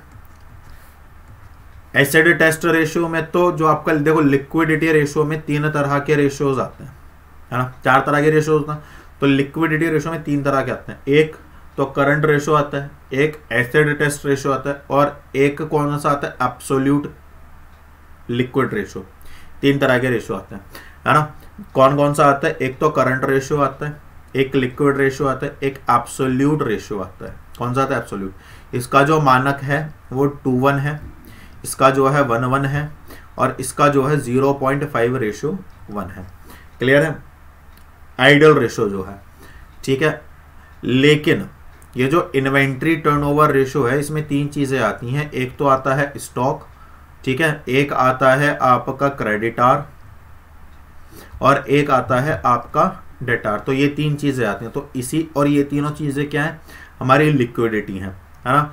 तो लिक्विडिटी है, तो इसीलिए इसको हम क्या करते हैं? इन दोनों को हम किससे लिंक करके रखते हैं? इन दोनों को हम लिक्विडिटी रेशियो से लिंक करके रखते हैं, इसलिए इसका जो करेक्ट आंसर जाएगा वो बी जाएगा। क्लियर है? Next, consider the following statements. Workman compensation and third party insurance are example of guarantee insurance. जो आपका वर्कमैन कंपनसेशन होता है और थर्ड पार्टी इंश्योरेंस होता है, वो आपका गारंटी इंश्योरेंस का एग्जाम्पल है। मतलब गारंटी दे देना कि भाई जैसे वर्कमैन कंपनसेशन है, तो वर्कमैन कंपनसेशन हमने पार्टनरशिप में भी करा था, जहां पर अगर किसी भी एम्प्लॉयज के साथ कोई भी मिसहैपनिंग हो रही है तो उसको कंपनसेट कर दिया जाएगा। ऐसी थर्ड पार्टी इंश्योरेंस कि भाई मैंने थर्ड पार्टी के लिए कोई इंश्योरेंस करा लिया, तो वो क्या है? इंश्योरेबल है ना? तो इसका मतलब क्या? गारंटी है वहां पर। तो बात सही है ये वाली। री insurance is more common under fire and marine insurance. क्यों? क्योंकि यहाँ पर क्या है? जो प्रिंसिपल ऑफ इंडेमिनिटी है वो अप्लाई होता है, और जहां पर भी प्रिंसिपल ऑफ इंडेमिनिटी होता है वहां पर आप डबल इंश्योरेंस करा सकते हो, मतलब री इंश्योरेंस करा सकते हो। क्लियर है? तो इसका मतलब क्या है कि दोनों ही जो आंसर हैं इसके वो क्या होंगे? सही होंगे। क्लियर है? तो यहाँ पर आपके एमसीक्यूज भी हो रहे हैं और यहाँ पर आपके जो है प्रिपरेशन भी हो रही है, तो कुल मिलाकर के दोनों सारे काम हो रहे हैं यहाँ पर। लेकिन ये क्वेश्चंस जो है आपके वो मोस्ट एक्सपेक्टेड क्वेश्चंस है, ये बात आप ध्यान में रखिए। Which of the following pairs are not correctly matched. इनमें से कौन सा करेक्टली मैच नहीं होता है? फेडरिक हर्ट्जबर्ग जो है उन्होंने साइंटिफिक मैनेजमेंट दिया है, हेनरी फ्योल ने मॉडर्न मैनेजमेंट दिया है, मैक्स वेबर ने ब्यूरोक्रेसी दिया है, या फिलिप कॉटलर ने मार्केटिंग दिया है? बताइए। तो हर्ट्जबर्ग ने जो दिया है ये वाला इसका सही जाएगा। हर्ट्जबर्ग ने जो दिया है वो 2 फैक्टर थ्योरी दिया है।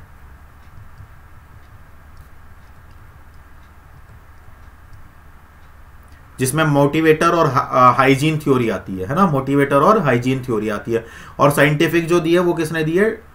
F.W. टेलर ने। ठीक है, तो यहां पर इस तरह से आपका जो है सवाल कंप्लीट होते हैं। ठीक है, अब आप मुझे ये बताइए कि आपको आज का सेशन कैसा लगा।